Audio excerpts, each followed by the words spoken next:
राष्ट्रवादी काँग्रेस पक्षाचा 26वा वर्धापन दिन आज म्हाळुंगे पुणे येथे उत्साहात साजरा झाला। महाराष्ट्रातून हजारोंच्या संख्येने कार्यकर्ते उपस्थित होते। रत्नागिरी जिल्ह्यातूनही बेसिक व अल्पसंख्याक विभागाचे कार्यकर्ते मोठ्या संख्येने उपस्थित होते। पक्षाध्यक्ष अजितदादा पवार यांनी कार्यकर्त्यांना संघटन मजबूत करण्यासंबंधी माहिती दिली। कोकण समाचार न्यूज चॅनल, जमालुद्दीन बंदरकर। एकच वादा आणि महाराष्ट्राचा एकच वादा आणि महाराष्ट्राचा एकच वादा। अजितदादा आगे बढ़ो, अजितदादा आगे बढ़ो। सर्वांनी आपले मोबाईल वर काढून टॉर्च काढून अजितदादाचं स्वागत आपल्याला करायचंय। सर्वांनी आपल्या खिशातले मोबाईल काढून टॉर्चची लाईट दाखवून अजितदादाच्या भाषणाच्या आधी स्वागत करायचंय। सर्वांनी आपल्या खिशातले मोबाईल काढा, सर्वांनी आपल्या मोबाईलचा लाईट चालू करा। या ठिकाणी सर्वांनी जे वर बसलेले तरी सर्वांनी मोबाईलची टॉर्च चालू करून अजितदादांना दाखवून द्या, दादा आम्ही तुमच्या पाठीशी खंबीरपणे उभे आहोत। महाराष्ट्राचा एकच वादा आणि महाराष्ट्राचा एकच वादा।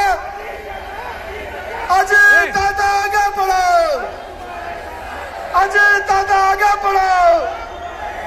मी सन्माननीय अजितदादा पवार यांना विनंती करतो की त्यांनी मार्गदर्शन करावे।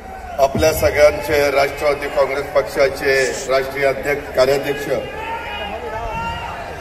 प्रफुल्ल पटेल साहेब, प्रदेशाध्यक्ष सुनील तटकरेजी, मंत्रिमंडळातील माझे सहकारी हसन मुश्रीफजी, नरहरी झिरवाळ, अण्णा बनसोडे, माणिकराव कोकाटे, बाबासाहेब पाटील, मकरंद पाटील, आदिती तटकरे, इंद्रनील नाईक, खासदार नितीन पाटील, सुनेत्रा पवार, रुपाली चाकणकर, धर्मराव बाबा अत्राम, नवाब मलिक, शिवाजीराव गर्जे, धीरज शर्मा, धनंजय मुंडे, इद्रिस भाई नायकवाडी, सूरज चव्हाण, मुश्ताक अंतुले, अविनाश अधिक, सयाजीराव शिंदे, आनंद परांजपे, लतीफ तांबोळी, सुनील मगरे, कल्याण आखाडे, प्रशांत कदम, संध्या सोनवणे, ज्यांनी इथं आपल्या सर्वांची जेवणाची उत्तम सोय केली ते आमचे मुळशी भोर वेल्ल्याचे आमदार शंकरभाऊ मांडेकर, तसंच प्रदीप गारटकर, सुनील टिंगरे, सुभाष जगताप, योगेश बहल,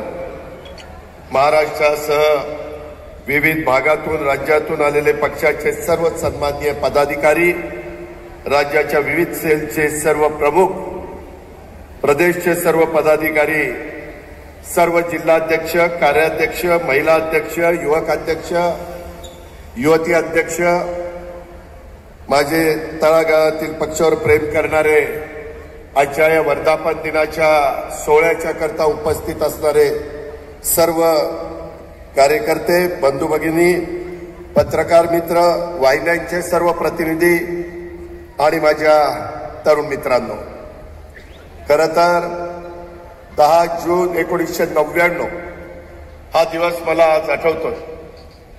त्यावेळेस आदरणीय पवार साहेबांनी, संगमाजींनी, तारिक अन्वीरांनी, प्रफुल्ल पटेलांनी, छगन भुजबळ साहेब, मधुकर पिचड, विजयसिंह मोहिते पाटील, पदमसिंह पाटील, हे अनेक मान्यवर, हे सगळे ज्येष्ठ नेते होते आणि यांनी सर्वांनी मिळून आपण त्यावेळेस सर्वांनी पाठिंबा दिला आणि राष्ट्रवादी काँग्रेस पक्षाची स्वाभिमानातनं त्या ठिकाणी स्थापना झाली।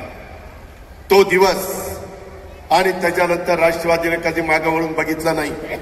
आपल्याला पूर्ण बहुमत मिळालं नाही, आपल्याला नेहमी सत्तेमध्ये सहभागी व्हावं लागलं, कारण त्याच्या आधीपासूनच राज्याची एकंदरीत परिस्थिती अशी निर्माण झाली की तिथं एका पक्षाचं सरकार येण्याचे दिवस हे साधारण जवळपास संपुष्टात आलेले होते।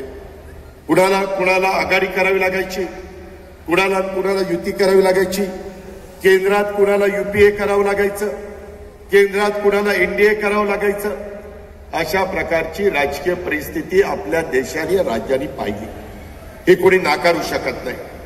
आणि त्याच्यामुळं महाराष्ट्राची अस्मिता आणि देशाच्या प्रगतीची उज्ज्वल भविष्याची आशा असलेला हा आपला राष्ट्रवादी काँग्रेस पक्ष यांनी वाटचाल सुरू केली. आणि त्याच्यात प्रत्येक छोट्या मोठ्या कार्यकर्त्यांनी, सर्व जाती धर्माच्या सहकाऱ्यांनी, माझ्या लाडक्या बहिणींनी, आमच्या युवतींनी, युवकांनी, सगळ्यांनी, विद्यार्थी संघटनेमध्ये काम करणाऱ्या माझ्या मान्यवरांनी, सगळ्यांनी त्याच्यामध्ये साथ दिली. आणि पक्ष बघता बघता 26वा वर्धापन दिन करण्याच्या परिस्थितीमध्ये पोहोचला. त्याच्या आधी आपले बहुतेक वर्धापन दिनाचे कार्यक्रम हे मुंबईला व्हायचे, परंतु यावेळेस सुनील तटकरेजी मला म्हणाले की आपण वेगवेगळ्या ठिकाणी कार्यक्रम घेऊ. यावेळेस पुण्याला घेऊ, कधी नाशिकला घेऊ, कधी पुढच्या वेळेस नागपूरला घेऊ, कधी संभाजीनगरला घेऊ. अशा पद्धतीनं आपण तुमचा माझ्या महाराष्ट्रामध्ये वेगवेगळ्या भागामध्ये हे वर्धापन दिन साजरे करायचे आणि त्याच्यातून कार्यकर्त्यांची हितगुज साधायची, कार्यकर्त्यांना मार्गदर्शन करायचं, वेगवेगळ्या नेत्यांचे विचार ऐकवायचे. अशा पद्धतीचा निर्णय तो झाला. आज ज्या प्रचंड संख्येने तुम्ही इथं उपस्थित आहात, मला खरोखरीच एक वेगळ्या प्रकारचं समाधान मिळतंय की आज जो उत्साह तुमचा दुपारपासून पाहायला मिळतोय, तो उत्साह बघितल्यानंतर माझ्यासारख्या कार्यकर्त्यालाही वाटतं की आपण अधिक जोमाने काम केलं पाहिजे, अधिक लोकांच्या मध्ये जाऊन आपल्या प्रश्नाचे काही प्रश्न आहेत ते सांगण्याचा प्रयत्न केला पाहिजे. आज अनेकांनी मला फोन केले की दादा आम्ही निघालो, एवढ्या गाड्या घेऊन, एवढ्या बसेस घेऊन निघालोय, आपण सगळेजण व्यवस्थित आला हे बघून मला मनापासूनचं समाधान आहे. सगळ्यांनी जेवण पण केलंय का? जेवण पण झालेलं आहे. माझी आत्ताच मी सांगतो, भाषण संपल्यानंतर तुम्ही गडबडीत जाल. माझी आपल्या सगळ्यांना विनंती आहे, हात जोडून विनंती आहे की जाताना पण आपापल्या घरी व्यवस्थित जा, गाडी व्यवस्थित चालवा, सुखरूप पोचा. घरी वाट बघणारे प्रत्येकाच्या घरातले कुणी ना कुणी आहे आणि त्याच्यामुळे पोचलं की संबंधित पदाधिकाऱ्यांना फोन करा. अजिबात धावपळ करण्याच्या भानगडीमध्ये पडू नका. आता बहुतेक रस्ते वगैरे सगळं चांगलं केलेलं आहे. कुठं राहिलेलं असेल तर ते चांगलं करण्याचं काम देखील आम्ही लोक करू, त्याबद्दल काळजी करू नका.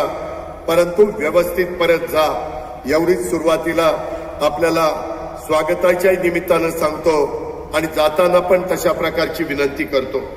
मित्रांनो, एकंदरीतच मी सीमा भागातल्या मराठी माणसांना सांगू इच्छितो, हा राष्ट्रवादी काँग्रेस पक्ष हा शिवशाहू फुले आंबेडकरांच्या विचारधारेनं, स्वर्गीय यशवंतराव चव्हाण साहेबांचं बेरजेचं राजकारण करणारा, सुसंस्कृत महाराष्ट्रामध्ये कशा पद्धतीनं लोकांशी वागलं पाहिजे, बोललं पाहिजे, त्या ठिकाणी पुढे गेलं पाहिजे, या विचारांनीच आपल्या पक्षाची स्थापना झाली आणि आपला पक्ष देखील त्याच विचारांनी पुढे जातोय. ही गोष्ट प्रत्येकाने सातत्याने मनामध्ये ठेवली पाहिजे. काही जण विचारतात किंवा तुम्ही भाजप बरोबर गेला. मित्रांनो, आपला राष्ट्रवादी काँग्रेस पक्ष 2019ला शिवसेनेच्या बरोबर सरकार केलं होतं की नाही? केलं होतं. त्यावेळेस देखील काही तडजोड केलेली होती. शेवटी विरोधी पक्षामध्ये नुसतं बसून घोषणाबाजी करून, आंदोलन करून, मोर्चे काढून चालत नाही. आपण साधू संत नाही. आपण उद्याच्याला लोकांना एक दिशा दाखवणारे, लोकांचे प्रश्न सोडवणारे आणि त्याच्यातून बेरजेचं राजकारण करणारे लोक आहोत. त्याकरता यावेळेस आपण ज्यावेळेस भाजपच्या बरोबर एनडीए बरोबर जायचं ठरवलं, महाराष्ट्रात महायुती बरोबर जायचं ठरवलं, आम्ही सगळ्यांनी विचार केला की सेक्युलर विचारधारेचे चंद्रबाबू नायडू ते देखील एनडीए बरोबर आले. एकेकाळी पश्चिम बंगालच्या मुख्यमंत्री ममता बॅनर्जी याही एनडीए बरोबर होत्या. लालू प्रसाद यादव हे पण एनडीए बरोबर होते. त्याचबरोबर वेगवेगळे मान्यवर त्यांनी एनडीए बरोबर काम केलेलं आपण सगळ्यांनी पाहिलेलं आहे. आज देखील अनेक जण एनडीएच्या बरोबर आहे. शेवटी देशाचा विकास झाला पाहिजे, राज्याचा सर्वांगीण विकास झाला पाहिजे. केंद्राच्या आणि राज्याच्या विविध योजना त्या माझ्या शेवटच्या माणसापर्यंत पोहोचल्या पाहिजे. त्याचं राहणीमान बदललं पाहिजे, आर्थिक सुबत्ता त्याच्यामध्ये आली पाहिजे. कुठल्याही घटकाला असं वाटता कामा नये हे लोक काम करत असताना आमचा विचार करत नाही. आणि त्याच्यामुळे राष्ट्रवादीची स्थापना झाल्यापासून नेहमीच महिलांना एक संधी देण्याचं काम, मान सन्मान प्रतिष्ठा देण्याचं काम हे करण्यात आलेलं आहे. एनडीएनीच पाठीमागच्या काळात 2029ला देशात आणि राज्यात जसं स्थानिक स्वराज्य संस्थांच्या निवडणुकांमध्ये महिलांना 50% आरक्षण देण्याचा निर्णय राष्ट्रवादी काँग्रेस पक्षाने त्याच्यामध्ये महत्वाची भूमिका बजावली, तशा पद्धतीनं ते बिल होत असताना देखील सुनील तटकरे जे असतील, प्रफुल्ल पटेल साहेब असतील, आपले जे प्रतिनिधी राज्यसभेत आणि लोकसभेमध्ये होते त्यांनी पण त्या बिलाला पाठिंबा दिला. आणि उद्याच्या 2029 मध्ये शिवशाहू फुले आंबेडकरांच्या महाराष्ट्रात आणि ज्यांनी तुम्हाला मला संविधान दिलं, ज्यांनी आपल्याला घटना दिली, ते घटनेचे शिल्पकार डॉक्टर बाबासाहेब आंबेडकर, त्यांनी दिलेल्या संविधानाच्या माध्यमातून आपल्या देशात सर्व ठिकाणी आमदारकीच्या आणि खासदारकीच्या निवडणुकीत 1/3 महिला यांना तिथं आपल्याला निवडून द्यायचं आहे. हे पण काम या एनडीए सरकारने केलं. आता 2 ठराव पण तुम्ही त्या बाबतीमध्ये बघितले. एकंदरीतच शेवटी लोकांचे प्रश्न सुटले पाहिजे. चर्चा खूप होती, हे केलं पाहिजे ते केलं पाहिजे, परंतु होतं का? नाही झालं. का नाही झालं?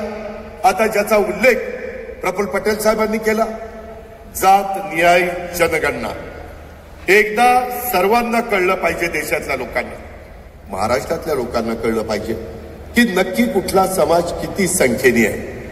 उद्याच्याला जो गरीब समाज आहे, जो मागासलेला समाज आहे, त्यांना जर उद्या मी अर्थसंकल्पातनं ज्यादा निधी द्यायचं म्हटलं तर संख्येच्या प्रमाणामध्ये आपण निधी देतो. आपला मागासवर्गीय समाज असेल, आपला आदिवासी समाज असेल, या प्रकारे मी निधीचं वाटप करत असतो आणि ते सूत्र आपण सगळ्यांनी स्वीकारलेलं आहे. काही जण जाणीवपूर्वक आपलं सरकार आल्यापासून पद्धतशीरपणे बदनामी करण्याचा प्रयत्न करतात. काही आपला संबंध नाही. काहींनी काय स्टेटमेंट केलं की सामाजिक न्याय विभागावर अन्याय केला, अजित पवारांनी बजेट कमी केलं. इथं नरहरी झिरवाळ आहे, बाकीचे माझे सहकारी आहेत, त्यांना विचारा. माझ्या राष्ट्रवादी काँग्रेस पक्षाच्या इथं असणाऱ्या, बाहेर सगळीकडे ऐकत असणाऱ्यांना प्रत्येकाला माहिती पाहिजे. बाबांनो, यंदाचा 7,20,00,000 कोटी रुपयाचा अर्थसंकल्प महाराष्ट्राचा सादर करत असताना महायुतीच्या सरकारने जवळपास 40% गेल्या अर्थसंकल्पापेक्षा आपण अनुसूचित जमाती म्हणजे आदिवासी विकास विभागाला वाढून दिलं. नरहरी दिले गेले 41%. सॉरी, मी 40% म्हटलं. 41%. हे पुढे येतच नाही. कुणीतरी सांगतं अजित पवारांनी अन्याय केला, मग त्याच्यातनं माझा कार्यकर्ता थोडासा गडबडतो, थोडासा खचतो. त्याला माहित नसतं की नक्की काय. आता तुम्हाला कळलं पाहिजे की उलट आपण 41% गेल्या वर्षीच्या तुलनेमध्ये माझ्या आदिवासी समाजाला जास्तीचे दिलेले. सामाजिक न्याय विभागात माझा मागासवर्गीय समाज आहे, त्यावेळेस आपण गेल्या वर्षीच्या पेक्षा 38% तिथं जास्त दिलेले. मुख्यमंत्र्यांनी पण त्याच्याबद्दलचं स्टेटमेंट केलेलं तुम्ही ऐकलं असेल. पण त्याबद्दल त्याला जेवढी प्रसिद्धी मिळायला पाहिजे तेवढी प्रसिद्धी दुर्दैवाने मिळत नाही. आणि मग आपल्याबरोबर पण काम करणाऱ्या माझ्या मागासवर्गीय समाजाला, आदिवासी समाजाला वाटतं अरे असं झालंय का? अजित पवार आणि त्यांचे सगळे सहकारी आणि राष्ट्रवादी काँग्रेस पक्षाचे नेतेगण फक्त शिवशाहू फुले आंबेडकरांच्या विचारधारेने चला एवढं भाषणापुरतं सांगतात का? नाही, आम्ही प्रत्येक गोष्ट कृतीमध्ये करतोय.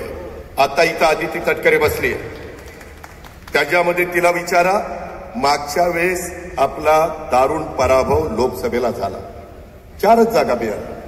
आम्हाला सगळ्यांना सांगितलं 1 जागा तुम्ही महादेवराव शिवणकरांच्या करता सोडा, नाहीतर तिथं राजेश विटेकरची उमेदवारी ठरलेली होती. आपण ऐकलं.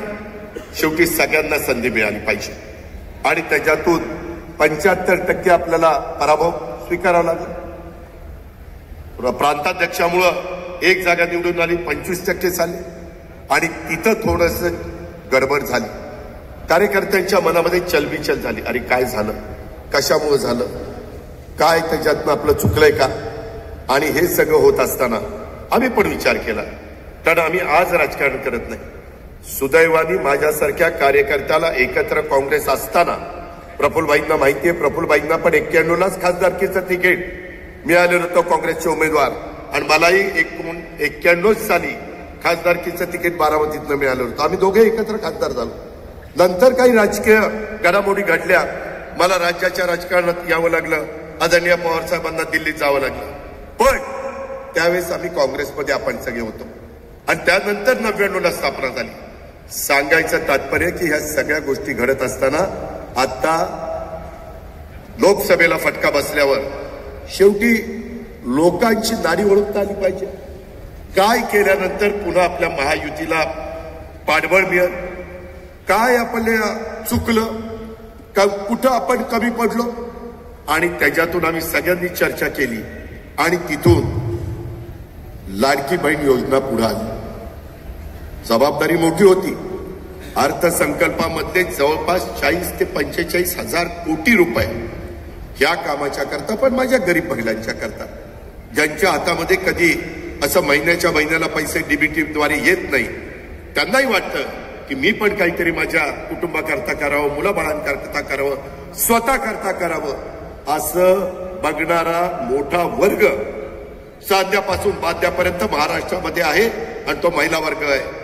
आणि त्याच्यामुळे तो विचार आपण केला. तो विचार करत असताना पुरुषांच्या करता पण आपण अनेक जण बळीराजा म्हणून काम करतात, शेतकरी म्हणून काम करतात, त्यांच्याकरता देखील बरेच दिवस माझ्या मनात होतं की कुठंतरी यांना 3, 5, 7.5 हॉर्सपॉवर जेवढं आपल्याला झेपेल. कारण मी राज्यामध्ये फिरत असताना सगळ्यांना सांगतो, बाबांनो, सगळी सोंग करता येतात, पैशाचं सोंग नाही करता येत. आपला प्रपंच करत असताना, आपल्या घराचं कारभारी पण करत असताना, तालुक्याचं, गावचं, जिल्ह्याचं, राज्याचं नेतृत्व करत असताना आणि त्याच्यातून ही 65,000 कोटीचा भार हा राज्य सरकारने त्या बाबतीमध्ये उचललाय. मी स्वतः आत्ताच मंत्रिमंडळाची बैठक करून त्या ठिकाणी आलो. तिथं पण आम्ही सगळे येताना काही ना काही विचार केला की रिसोर्सेस कसे वाढतील. रिसोर्सेस पण वाढले पाहिजे. पगाराचा खर्च आहे, त्याच्यामध्ये आपल्याला पेन्शनचा खर्च आहे, तो तर करावाच लागतो, त्यांचा हक्क आहे, उपकार करत नाही आपण. आणि त्याच्यातून डेव्हलपमेंट पण झाली पाहिजे.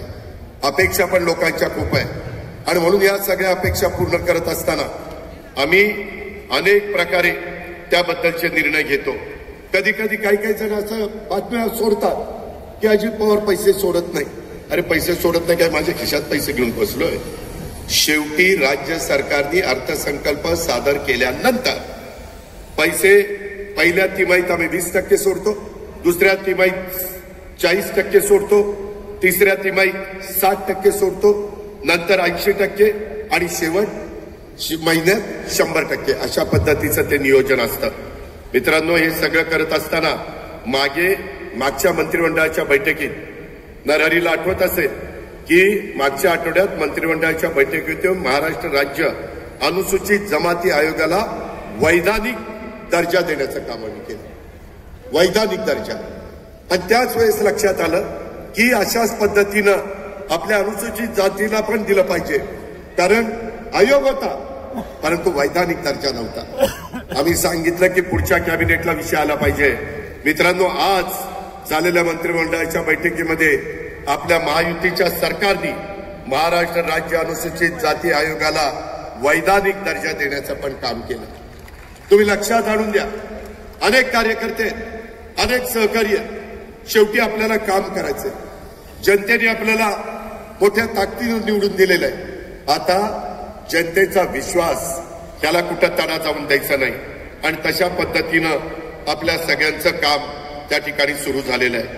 आज हा पक्षाचा वर्धापन दिन सोहळा हा मुख्य पुण्यामध्ये होत असला तरी राज्याच्या इतरही भागात आणि देशाच्या इतर भागात जिथं जिथं राष्ट्रवादी काँग्रेस पक्षाचे आपले पदाधिकारी आहेत ते देखील त्या त्या भागामध्ये आजचा हा वर्धापन दिनाचा साजरा करतायत.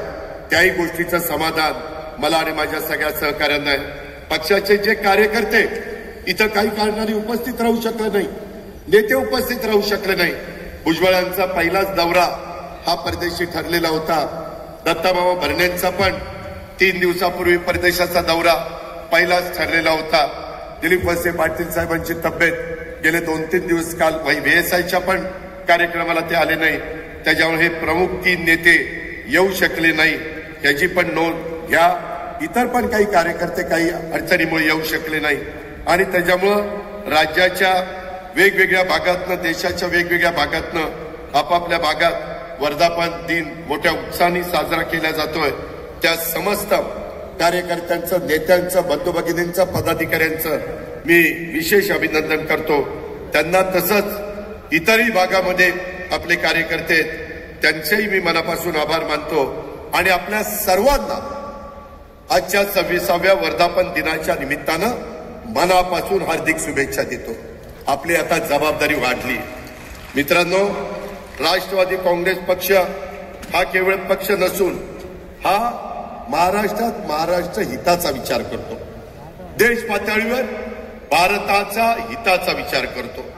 तिथंही राष्ट्रवादीचा विचार जपणाऱ्या आणि जिवंत ठेवणाऱ्या समस्त जे काही बंधू भगिनी आहे, लोककल्याणाचा ध्यास हा आपल्या पक्षाने पहिल्यापासून स्वीकारलेला आहे. समाज सुधारकांच्या आणि संत महात्म्यांच्या, महापुरुषांच्या कार्याचा आणि विचारांचा पालक आणि वाहक म्हणून मित्रांनो आपण सगळे काम करतो. सत्ता येईल, सत्ता जाईल. ताम्रपट कुणी जन्माला घेऊन आलेलं नाहीये, परंतु राज्यातल्या पुरोगामी सुधारणावादी विचार हा जिवंत राहिला पाहिजे. राज्यातला मागासवर्गीय, आदिवासी, ओबीसी, अल्पसंख्याक समाजाच्या हिताचं, बहुजनांच्या अधिकारांचं रक्षण झालं पाहिजे. त्यांची जबाबदारी आपल्या राष्ट्रवादी काँग्रेस पक्षावर आहे. हे प्रत्येक कार्यकर्त्यांनी लक्षात घेतलं पाहिजे. सत्तेवर असलो तरी सरकारमधून आणि सत्तेत नसलो तर रस्त्यावर संघर्ष करून ही जबाबदारी आपल्याला पार पाडावीच लागणार आहे. राष्ट्रवादी काँग्रेस पक्ष हा नेहमी शिवशाहू फुले आंबेडकर, स्वर्गीय यशवंतराव चव्हाण या महामानवांच्या विचारावर चालणारा पक्ष आहे आणि त्यामध्ये मी आज वर्धापन दिनाच्या निमित्तानं सांगतो, बाबांनो, कधीही तडजोड केली जाणार नाही. त्याच विचारांनी हा राष्ट्रवादी काँग्रेस पक्ष हा पुढे जाईल. त्या दिवशी जर कधी तडजोड करायचा विचार झाला तर त्या दिवशी ह्या पक्षाचा पाया हा कमकुवत होईल. त्याला तडा गेल्याशिवाय राहणार नाही. हे सुद्धा आपण सगळ्यांनी लक्षामध्ये घेतलं पाहिजे. म्हणून ही लढाई ही विचारांची आहे आणि ती विचारांच्यासाठी आहे. ती विचारांनीच तुम्हाला मला लढावी लागणार आहे. राष्ट्रवादी काँग्रेस पक्ष आज पुढे जात असताना वेगवेगळ्या पद्धतीनं अनेक वेगवेगळ्या प्रकारचे प्रसंग येत असतात. मगाशी अनेकांनी सांगितलं, आम्हाला ज्यावेळेस मंत्रिमंडळ करायचं होतं त्यावेळेस संजयनी आणि इतरांनी उल्लेख केला, आम्ही सर्व जाती धर्माला आम्हाला जागा कमी आल्या, संख्येच्या प्रमाणात आल्या, परंतु सर्व समाजाला प्रतिनिधित्व देण्याचा प्रयत्न मागच्याही एकनाथराव शिंदेच्या मंत्रिमंडळामध्ये आम्ही केला. आताही देवेंद्र फडणवीस साहेबांच्या मंत्रिमंडळामध्ये आपल्याला या 10 जागा आल्या, त्याच्यात पण सर्वांना प्रतिनिधित्व देण्याचा प्रयत्न केला. आता इथून पुढं आपल्याला स्थानिक स्वराज्य संस्थांमध्ये अधिक जोमाने काम करायचं. 4 महिने निवडणुकीला बघता बघता दिवस जातील. त्यामध्ये मी आधीच सांगतो, मुंबईमध्ये ठरेल अजून, पण शक्यता मुंबईमध्ये प्रत्येक वॉर्डची निवडणूक होईल, वॉर्ड वाईज. आणि दुसरीकडं 4चा वॉर्ड राहण्याची शक्यता आहे. काही कार्यकर्ते म्हणतात दादा 2चा राहायला पाहिजे, काही म्हणतात 3चा राहायला पाहिजे. पण मी आत्ताच धनंजयशी बोलत होतो, धनंजयचं म्हणणं 4चा राहायला पाहिजे. प्रत्येकाचे वेगवेगळे मतप्रवाह असू शकतात, तो त्यांचा अधिकार आहे. सांगणं हे तुमचं कर्तव्य आहे. शेवटी अंमलबजावणी करत असताना बहुजनांचा आदर करून आम्हाला पुढे जावं लागतं आणि त्यामुळं जसे प्रभाग पडतील तसं आपण आपली मानसिकता केली पाहिजे. मग असं केलं तर कसं, तसं केलं तर कसं, काही नाही. कसेही प्रभाग पडू द्या, आपली आपली तयारी अतिशय व्यवस्थित असली पाहिजे. ती सर्व ठिकाणी असली पाहिजे. त्याच्यामध्ये सर्व आमदारांनी, सर्व राष्ट्रवादीच्या पदाधिकाऱ्यांनी आणि नेतेगणांनी तिथं मार्गदर्शन केलं पाहिजे. मी परवाच पुण्याच्या आणि पिंपरी चिंचवडच्या कार्यकर्त्यांना सांगितलं की दर आठवड्याला वेगवेगळ्या विधानसभा मतदारसंघात इथं 8 आणि 3 11 मतदारसंघ आहे. एकेका मंत्र्यांना दर आठवड्याला तिथं निवडणुका जवळ यायच्या आत साधारण महिना 1.5 महिन्यामध्ये सगळे मेळावे घ्यायला मी सांगणार आहे. तशा प्रकारचं नियोजन प्रांताध्यक्ष आम्ही सगळे मिळून त्या बाबतीमध्ये करणार आहोत. आज पुण्याची जबाबदारी काही मान्यवरांच्यावर टाकलेली आहे. त्याच्या देखील पूर्णपणे कार्यकारिणी करायची. काही ठिकाणी काम चांगलं चाललेलं आहे, काही ठिकाणी म्हणावं काम चाललेलं नाही. त्याच्यामुळं काही बाबतीमध्ये बदल करावे लागतील.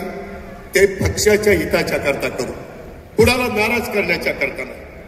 कारण उद्याच्याला शेवटच्या पर्यंत काम झालं किंवा मागाशी मुश्रीफ साहेबांनी सांगितलं तसं पक्ष सदस्य नोंदणीचा कार्यक्रम मोठा हातात घेतला. मोठ्या जिल्ह्यामध्ये 5 लाखाच्या पुढे तर सदस्य नोंदणी झालीच पाहिजे. पुणे, पिंपरी चिंचवड, पुणे जिल्हा मोठा जिल्हा, तिथं जवळपास 10 लाखापर्यंत झाली पाहिजे. नाशिकमध्ये 5 लाख झाली पाहिजे. अशा पद्धतीनं 1 कोटीचं टार्गेट हे आपण ठेवलेलं आहे. आणि त्याकरता सर्व जाती धर्मातल्या लोकांना सभासद करून घेतलं गेलं पाहिजे. तो गरीब असो, तो मध्यमवर्गीय असो, तो डॉक्टर, इंजिनियर किंवा वकील असो, प्रत्येक क्षेत्रामध्ये तुम्ही त्यांना विचारलं तर ते आपल्या विचारधारेशी जोडण्याकरता तयार आहे. तुम्ही संपर्क साधला पाहिजे. तो संपर्क आपण साधला पाहिजे.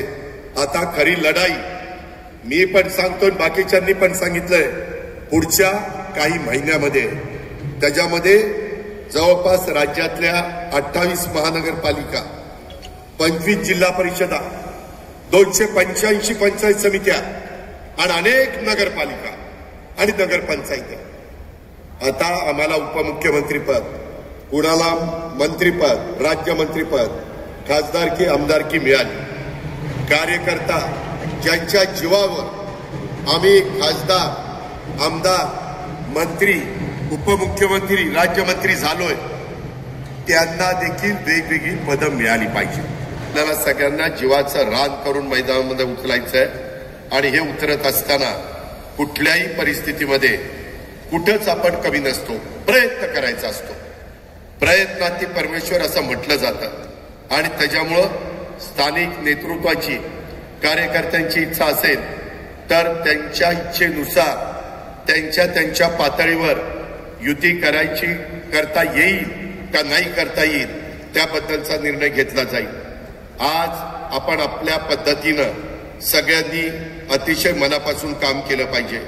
राष्ट्रवादी काँग्रेसला कट्टरवाद कुठल्याही परिस्थितीमध्ये मान्य नाही. भविष्यात पण राष्ट्रवादीला कट्टरवाद कदापि मान्य होणार नाही. हे पण आपण सगळ्यांनी लक्षामध्ये घेतलं पाहिजे. राष्ट्रवादी काँग्रेस पक्षाच्या प्रत्येक कार्यकर्त्यांनी स्थानिक स्वराज्य संस्थांच्या निवडणुकीसाठी स्वतःला आमच्यासह सर्वांनी झोकून देऊन काम केलं पाहिजे.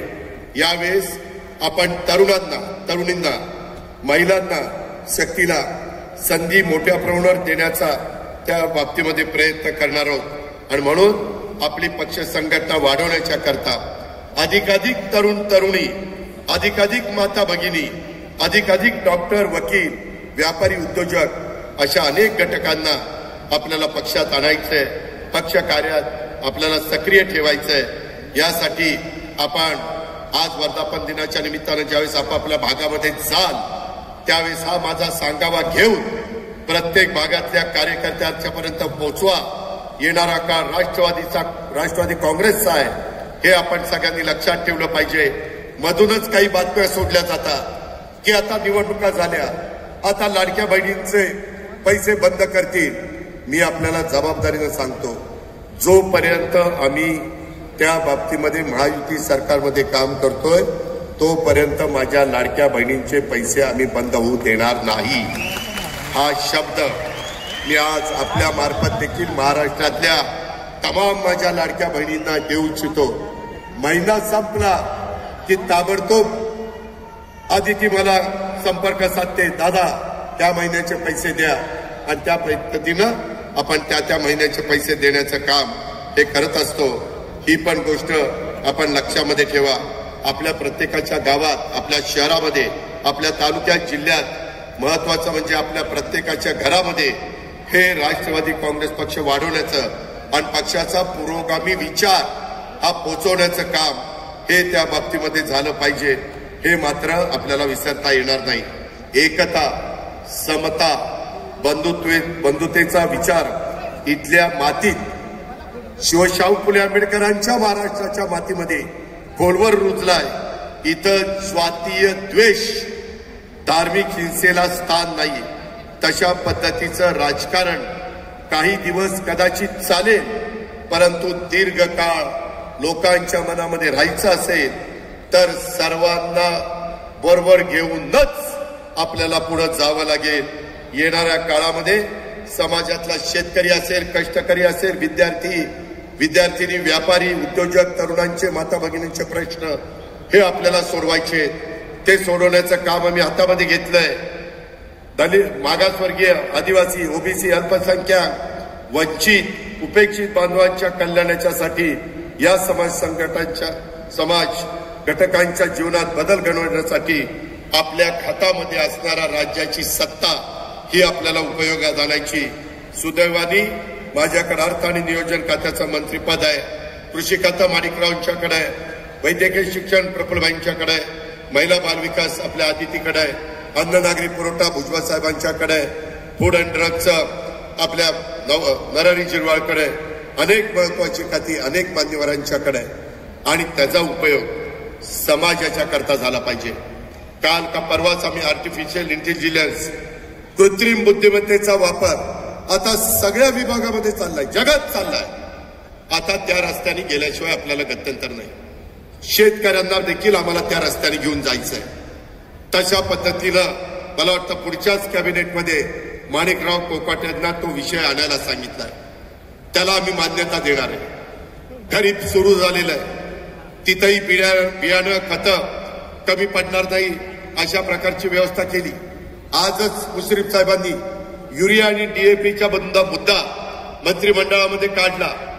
त्याबद्दल देखील युरिया प्रत्येक जिल्ह्यात आहे का, डीएपी माझ्या शेतकऱ्यांच्या करता आहे का, हे पण आम्ही त्या बाबतीमध्ये पाहतोय. नैसर्गिक संकट येतात जातात, परंतु त्याच्यावर मात करून पुन्हा माझ्या महाराष्ट्रातल्या माणसाला ताठ मानेने कसं उभं राहता येईल याकरता राष्ट्रवादी काँग्रेस पक्ष जीवाचं रान करतंय. ही पण बाब आपण सगळ्यांनी लक्षामध्ये ठेवली पाहिजे. हे मला तुम्हाला आजच्या वर्धापन दिनाच्या निमित्तानं आवर्जून सांगायचं आहे. आपल्याला राष्ट्रवादी काँग्रेस पक्ष हा मोठा करायचा आहे. त्याकरता जास्तीत जास्त जागा निवडून आणाव्या लागतील. बरेच मोठ्या प्रमाणावर लोक आपल्या पक्षामध्ये येत आहेत. आपण त्यांचं स्वागत करतोय. आत्ताच काजी साहेबांनी मला सांगितलं, दादा तुमचं भाषण झाल्यानंतर मनोजनी पण सांगितलं की काही माझ्या बुलढाणा परिसरातले लोक राष्ट्रवादीमध्ये येत आहेत. परवा मी अकोल्याला चाललोय, दुपारनं मी बुलढाण्याला चाललोय. तिथं पण अनेक कार्यकर्ते येत आहेत. अनेक कार्यकर्ते येणाऱ्यांचा उल्लेख प्रांताध्यक्षांनी केला. मी पुन्हा त्याचा पुनरुच्चार करू इच्छित नाही, परंतु त्याच्यामध्ये प्रतापराव चिखलीकर असतील, आमचे निशिकांत पाटील असतील, बाकीचे अनेक सहकारी असतील. ते प्रयत्न करतायत, आमदार लोक प्रयत्न करतायत, मंत्री लोक प्रयत्न करतायत, पदाधिकारी प्रयत्न करतायत. प्रयत्न केल्यानंतर ते लोक आपल्यामध्ये येत आहेत. परंतु मी आपल्याला सगळ्यांना सांगतो, नवीन येणाऱ्यांचं तर स्वागत आपण करूच, परंतु जे पहिल्यापासून आपल्या बरोबर आहे त्यांनी पण असं समजता कामा नये, अरे नवीन आल्यानंतर आमचं काय, तुमचंही चांगलं होईल, येणाऱ्यांचंही चांगलं होईल. ज्याच्यात कर्तृत्व असेल, ज्याच्यात नेतृत्व असेल, ज्याच्यात धमक असेल, ज्याच्यात ताकद असेल, ज्याच्यात सर्व जाती धर्माला बरोबर घेऊन जाण्याची क्षमता असेल, त्याला राष्ट्रवादी काँग्रेस पक्ष संधी देईल. ही गोष्ट माझ्या लाडक्या बहिणींनी, माझ्या तरुणींनी आणि नवीन येणाऱ्यांनी पण लक्षात ठेवावी, जुन्यांनी पण त्या निमित्तानं लक्षामध्ये ठेवावी. अशा प्रकारचा माझा आपल्याला सगळ्यांना सांगणं आहे. तुम्हाला सगळ्यांना माहिती आहे की आधुनिक महाराष्ट्राचे शिल्पकार स्वर्गीय यशवंतराव चव्हाण साहेबांनी आधुनिक महाराष्ट्राचा पाया रचलेला आपल्याला सगळ्यांना माहिती आहे. त्यांनी राज्यात पायाभूत सुविधा उभारल्या, महाराष्ट्राला सांस्कृतिक दृष्ट्या समृद्ध करण्याचं काम आणि महाराष्ट्राच्या राजकारणामध्ये सुसंस्कृत चेहरा त्या ठिकाणी देण्याचं काम आदरणीय चव्हाण साहेबांच्या विचारांचा, विकास कामाचा, सुसंस्कृत राजकारणाचा वारसा पुढे नेण्याचं काम आपल्याला इथून पुढच्या काळामध्ये अधिक जोमाने करायचं आहे. राज्याच्या सत्ताकारणामध्ये, समाजकारणामध्ये कोणत्याही भूमिकेत आपण असलो तरी महाराष्ट्राचा विकास हाच राष्ट्रवादी काँग्रेस पक्षाचा महाराष्ट्रात अजेंडा राहील आणि देश पातळीवर देशाचा विकास, शेतकरी, कष्टकरी, सर्वसामान्य जनतेच्यासाठी तळमळीनं काम करत राहणं, महाराष्ट्राच्या विकासासाठी आणि देशाच्या भल्यासाठी आपण यापूर्वी सुद्धा देखील काम करत होतो आणि इथून पुढे देखील आपल्याला सगळ्यांना काम करावं लागणार आहे. असा शब्द या निमित्तानं मी आपल्या मार्फत सर्व महाराष्ट्रातल्या आणि देशातल्या जनतेला देऊ इच्छितो. हे पण आपण सगळ्यांनी या निमित्तानं लक्षामध्ये ठेवलं पाहिजे. राजकारण, समाजकारण आणि सार्वजनिक जीवनामध्ये आपण सर्वजण एका निश्चित ध्येयाने, धोरणाने, विचारांनी गेले अनेक वर्ष दिवस रात्र काम करतोय. आपल्या कामातून राज्याचं भलं झालं पाहिजे, राज्याचा विकास व्हावा. शेती, उद्योग, व्यापार, सहकार, कला, क्रीडा, साहित्य, संस्कृती अशा सर्व क्षेत्रात महाराष्ट्र पहिल्या नंबरवर असला पाहिजे, हा आपला प्रयत्न आहे. आणि हे सगळं ध्येय पूर्ण करायचं असेल तर सत्ता पाहिजे. सत्ता हे ध्येय नसलं तरी ध्येय प्राप्तीसाठी सत्ता आवश्यक असते, हे वास्तव आपल्याला विसरता येणार नाही. आपल्या देशाला हे आपण सगळ्यांनी लक्षामध्ये घेतलं पाहिजे. आणि आपण, माझी तुम्हाला विनंती आहे, लोकांच्या मध्ये मिसळा, जनसंपर्क वाढवा, लोकांच्या सुखदुःखाशी त्या ठिकाणी एकरूप व्हा. जेव्हा तुम्ही लोकात जाल तेव्हाच लोक तुमच्या बरोबर येतील. त्यासाठी राष्ट्रवादी काँग्रेस पक्षाची कार्यालय सुसज्ज करा. येत्या काळात राष्ट्रवादी काँग्रेस पक्षाची कार्यालय ही अधिक लोकांनी भरलेली, गजबजलेली दिसायला पाहिजे, ती असली पाहिजे. राष्ट्रवादी काँग्रेस पक्ष महाराष्ट्राच्या देशाच्या कानाकोपऱ्यात आपल्याला घेऊन जायचा आहे. जिथे आजपर्यंत पक्ष पोहोचला नाही तिथेही आपल्याला पक्षाला पोहोचवायचं आहे. त्यासाठी तुम्हाला लागेल ती मदत करण्याच्या करता आम्ही सर्व नेते आणि सहकारी त्या बाबतीमध्ये उपलब्ध आहोत. राष्ट्रवादी काँग्रेस पक्षाच्या कार्यालयात गेलो की आपलं काम होतंय ही भावना लोकांच्या मनामध्ये निर्माण व्हायची असेल तर तसं झालं तरच आपण सत्तेमध्ये राहण्यात अर्थ आहे. ही पण गोष्ट आपण सगळ्यांनी लक्षामध्ये घेतली पाहिजे. अनेक वेगवेगळ्या प्रकारचे योजना हे आपण राज्याकरता, देशाकरता आणतोय. त्याच्यामध्ये घरकुलाची योजना, 30 लाख घरकुलांना, बेघर लोकांना घर बांधणीचा कार्यक्रम आपण काँग्रेस पक्ष कटिबद्ध आहे. मौलाना आझाद महामंडळ वक्फ बोर्ड आयोगासाठी आपण करोड रुपयाचा निधी दिला आहे. जिथं जिथं अल्पसंख्याक समाजावर अन्याय होतो तिथं आपण ठामपणे त्या समाजाच्या पाठीशी उभा राहतो. आत्ताच बकरी ईदच्या निमित्तानं 4 दिवसापूर्वी माझ्याकडे एक शिष्टमंडळ, नवाब मलिक साहेब, सना मलिक, नजीब मुल्ला अशा अनेक मान्यवरांनी समाजाच्या शिष्टमंडळांनी आणलं. आणि ते आल्यानंतर मी ताबडतोब डीजीपीला महाराष्ट्राकरता आणि मुंबईकरता सीपीला आणि तिथल्या आयुक्तांना फोन करून त्या समस्या सोडवण्याला सांगितलं. त्याचबरोबर काही दिवसापूर्वी मीरा भाईंदरमध्ये देखील काही संघटनांनी 6 महिन्यापूर्वी अशांतता पसरवण्याचा प्रयत्न केला. त्यावेळी सुद्धा असिफ शेख आणि काही सहकारी आले. समाजाच्या पदाधिकाऱ्यांना त्याच्यातनं आपण धीर दिला. डीजीपी, सीपी यांना फोन करून मीरा भाईंदरमध्ये कायदा सुव्यवस्था व शांतता अबाधित राखण्याच्या सूचना आपण दिल्या. सांगायचं तात्पर्य, आपण फक्त बोलत नाही, आपण ती कृती देखील वेळोवेळी ज्यावेळेस वेळ येते त्यावेळेस ती करून दाखवतो. ही पण गोष्ट आपण शेवटच्या माणसापर्यंत पोहोचवण्याचं काम त्या निमित्तानं केलं पाहिजे. अशा प्रकारची आग्रहाची, नम्रतेची, कळकळीची विनंती मी आपल्याला सगळ्यांना या कार्यक्रमाच्या निमित्तानं करेन. आज इथं आपल्या महाराष्ट्रातले अनेक कलाकार त्यांचे प्रश्न मार्गी लागण्याच्या करता इथं आलेत. त्यांच्याकरता JR पण काढलाय. बाबासाहेब पाटील असतील किंवा इतर सगळे आमचे सहकारी असतील, मराठी चित्रपट मालिकामधील कलाकार असतील, हे पक्षात काम करत असताना त्यांच्याही अडीअडचणी सोडवण्याचा आम्ही नेहमीच प्रयत्न करतो आणि पुढेही मी करत राहील. आता इथं सयाजीराव शिंदेंनी भाषण केलं. मी आपल्याला सगळ्यांना सांगतो, सयाजीराव, तुमच्या भाषणामुळं आणि तुमच्या सतत आग्रहामुळं मी ठरवलेलं होतं, यंदा आम्ही महायुतीच्या सरकारच्या माध्यमातून यंदा 10 कोटी झाडं लावण्याचा कार्यक्रम हातामध्ये घेतला. 10 कोटी आणि त्याकरता 3,000 कोटी रुपयाची तरतूद केलेली आहे. 3,000 कोटी. आणि पुढच्या वर्षी, त्याच्या पुढच्या वर्षी, त्याच्या पुढच्या वर्षी आणि शेवटचं वर्ष, या 4 वर्षात दरवर्षी 25 कोटी झाडं लावायची. 4 वर्षात या महाराष्ट्रामध्ये 100 कोटी झाडं लावण्याचा कार्यक्रम आपलं PWD, रस्ते विकास महामंडळ, वन विभाग आणि आपण सगळे अशा पद्धतीनं आपण राबवणार आहोत. यंदा 10 कोटी का घेतली? कारण तेवढी रोपं तयार नाही. पुढच्या वर्षी 25 कोटी करण्याकरता यंदाच रोपांची व्यवस्था आपण करतोय, बियाणांची व्यवस्था करतोय आणि प्रत्येक जिल्ह्याला मी टार्गेट ठरवून देतोय. तिथं कुठलीही अडचण येत नाही आणि येऊन देणार नाही.